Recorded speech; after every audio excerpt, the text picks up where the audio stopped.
नमस्कार साथियों, OP classes में आप सभी का एक बार पुनः स्वागत है। संविधान की इस क्लास में आज हमें पढ़ना है संविधान की प्रस्तावना के बारे में। चलिए एक बार प्रस्तावना शुरू से लेके अंत तक पढ़ते हैं।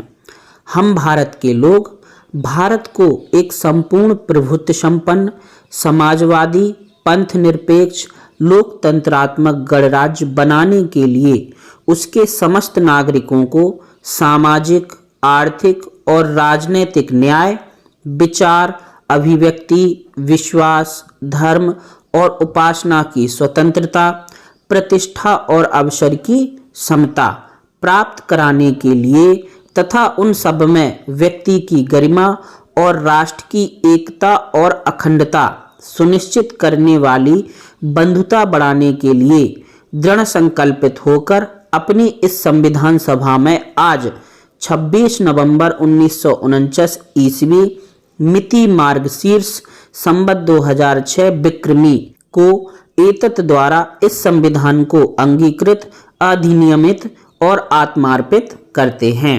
तो ये तो हो गई संविधान की प्रस्तावना, जिसको अगर आप एक दो बार अच्छे से पढ़ेंगे तो आपको याद हो जाएगी। चलिए जानते हैं कि प्रस्तावना से आखिर पता क्या क्या चलता है। तो सबसे पहले तो पता चलता है कि हमारी जो शक्ति है उसका स्रोत क्या है, यानी भारतीय संविधान की शक्ति का स्रोत क्या है। तो शक्ति का स्रोत कौन है? भारत के लोग, क्योंकि शुरुआत में ही प्रस्तावना में कहा गया है हम भारत के लोग। दूसरी बात हमें पता चलती है कि जो हमारे भारत की सत्ता या शासन है उसका स्वरूप और प्रकृति कैसी है। तो भारत की सत्ता या शासन के स्वरूप की प्रकृति कैसी है? भारत का शासन संपूर्ण प्रभुत्व संपन्न समाजवादी पंथ निरपेक्ष और लोकतंत्रात्मक गणराज्य होगा। इसके अलावा हमें संविधान के उद्देश्य भी पता चलते हैं। तो प्रस्तावना से हमें पता चलता है कि संविधान ने भारतीय लोगों को यानी भारतीय व्यक्तियों को 3 प्रकार के न्याय दिए हैं। वो न्याय कौन कौन से हैं? सामाजिक, आर्थिक और राजनीतिक। याद रखना, यहाँ पर धार्मिक न्याय नहीं दिया गया है। अगली है 5 प्रकार की स्वतंत्रताएं हम लोगों को संविधान से प्राप्त होती हैं। तो 5 प्रकार की स्वतंत्रताएं कौन कौन सी हैं? विचार की स्वतंत्रता, अभिव्यक्ति की स्वतंत्रता, विश्वास की स्वतंत्रता, धर्म की स्वतंत्रता और उपासना की स्वतंत्रता। इसके अलावा 2 प्रकार की समता दी गई हैं। एक है प्रतिष्ठा की समता और दूसरी है अवसर की समता। इसके अलावा व्यक्ति की गरिमा, एकता, अखंडता और बंधुत्व की बात भी प्रस्तावना के द्वारा हमें पता चलती है। तो ये बातें आपको याद रखनी है। प्रश्न में सीधे ही पूछ लिया जाता है कि भारतीय संविधान में कितने प्रकार के न्याय, कितने प्रकार की स्वतंत्रताएं और कितने प्रकार की समताएं दी गई हैं। आगे जानेंगे संविधान की उद्देशिका या प्रस्तावना से संबंधित महत्वपूर्ण तथ्य। सबसे पहले जानते हैं कि प्रस्तावना का स्रोत क्या है। तो प्रस्तावना का स्रोत उद्देश्य प्रस्ताव है, जिसे पंडित जवाहरलाल नेहरू ने 13 दिसंबर 1946 को पेश किया था और इसे 22 जनवरी 1947 को स्वीकारा गया था। तो उद्देश्य प्रस्ताव में ही प्रस्तावना की समस्त मूल बातें बताई गई थीं। इसके बाद बात की जाए प्रस्तावना का रूप कहाँ से लिया गया है। तो प्रस्तावना का रूप यूएसए यानी यूनाइटेड स्टेट ऑफ अमेरिका से लिया गया है। वहीं प्रस्तावना की भाषा ऑस्ट्रेलिया से ली गई है। आगे बात करेंगे कि क्या प्रस्तावना में संशोधन हुआ है। तो हाँ, प्रस्तावना में अभी तक केवल एक बार संशोधन हुआ है। यह संशोधन 42वें संविधान संशोधन के तहत 1976 में किया गया था, जब प्रस्तावना में 3 नए शब्द समाजवादी, पंथ निरपेक्ष और अखंडता जोड़े गए थे। अब कई प्रकार के विवाद जो प्रस्तावना को लेकर बने हुए थे उनके बारे में जानते। पहला तो यही पूछा जाता है कि क्या संविधान संशोधन के तहत प्रस्तावना में संशोधन हो सकता है। तो इसकी 2 बातें हैं। पहली तो ये है कि अगर प्रस्तावना संविधान का अंग नहीं है तो संशोधन नहीं हो सकता है। क्यों? क्योंकि आर्टिकल 368 के तहत केवल उन्हीं भागों का संशोधन किया जा सकता है जो संविधान का अंग हैं।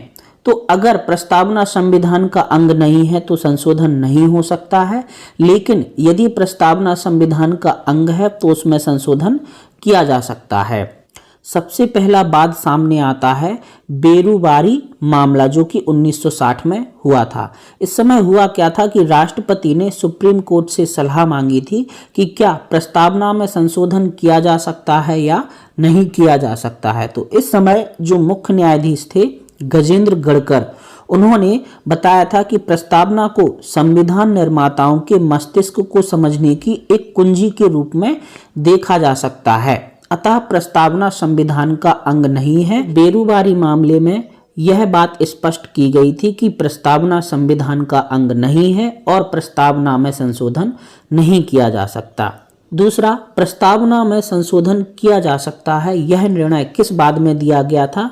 तो केशवानंद भारती बनाम भारत संघ 1973 के एक बाद में यह फैसला दिया गया था कि प्रस्तावना में संशोधन किया जा सकता है। सुप्रीम कोर्ट ने अपने पहले फैसले को बदला और कहा कि प्रस्तावना संविधान का भाग है, अतः प्रस्तावना में संशोधन किया जा सकता है, लेकिन यह संशोधन इस प्रकार होगा कि संविधान के मूल ढांचे में कोई परिवर्तन नहीं होना चाहिए।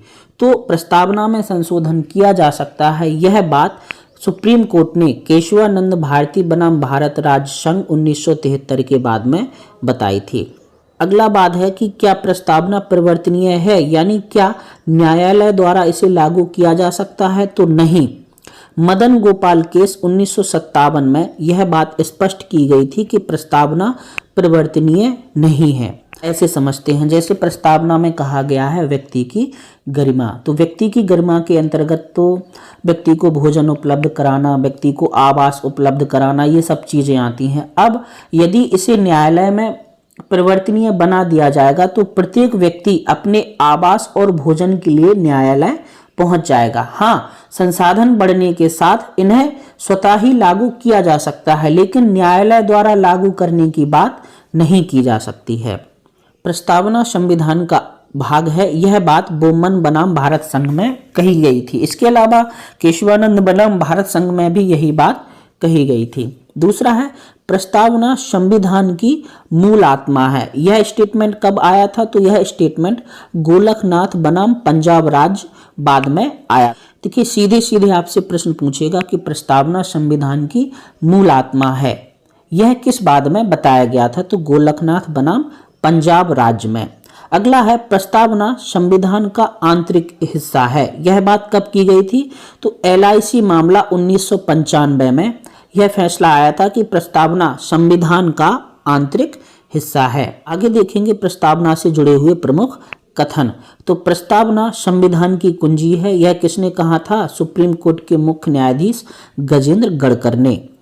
प्रस्तावना हमारे दीर्घकालिक सपनों का विचार है, यह कृष्णस्वामी अय्यर ने कहा था। अगला स्टेटमेंट है, प्रस्तावना संविधान का सबसे सम्मानित भाग है तथा संविधान की आत्मा है, यह ठाकुरदास भार्गव ने कहा था। अगला है, प्रस्तावना संविधान की जन्म पत्री या कुंडली है, तो यह कन्हैयालाल मानिकलाल मुंशी यानी KM मुंशी द्वारा कहा गया स्टेटमेंट है। ये बहुत महत्वपूर्ण है, इसको याद रखना है।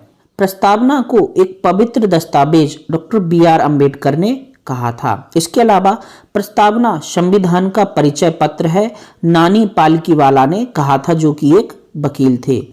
अंतिम स्टेटमेंट है, प्रस्तावना कुंजी नोट यानी की नोट किसने कहा है प्रस्तावना को? तो वो है अर्नेस्ट बर्कर। तो प्रस्तावना के तहत आपको याद क्या क्या रखना है? एक तो न्याय याद रखने हैं, कितने प्रकार के हैं? तो 3 प्रकार के हैं। स्वतंत्रताएं 5 प्रकार की हैं, 2 प्रकार की समताएं हैं।